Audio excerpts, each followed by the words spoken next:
Hello, Gras Sathang Nevithiki. Grace and peace be with you.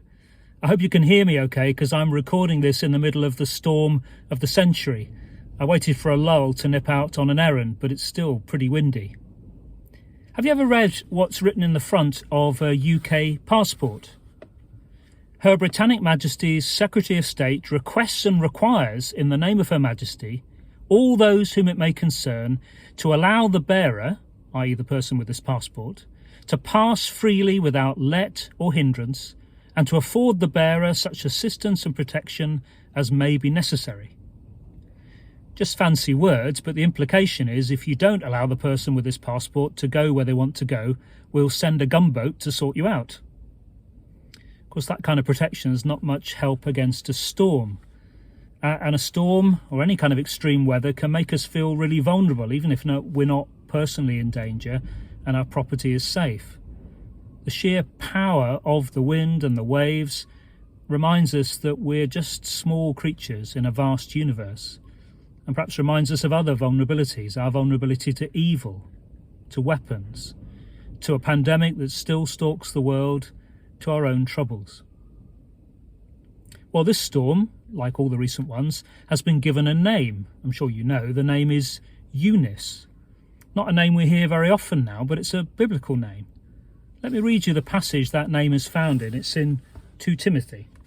Paul is writing to his rather timid, nervous younger protege, a young church leader. He says to him, "I'm reminded of your sincere faith, a faith that lived first in your grandmother Lois and your mother Eunice. And now I'm sure that same faith lives in you.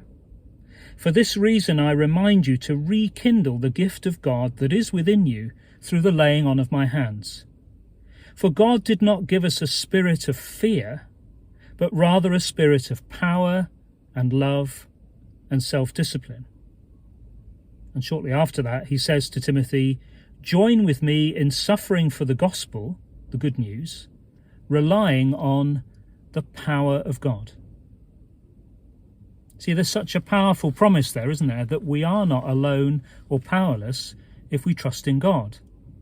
And that actually even our own faith, if it's not sufficient, can be bolstered by the faith of others. The faith of those who had faith before us, in Timothy's case his mum and his grandmother. Or the faith of those who saw something in us and prayed for us. In Timothy's case, Paul, who first set him apart, ordained him for ministry.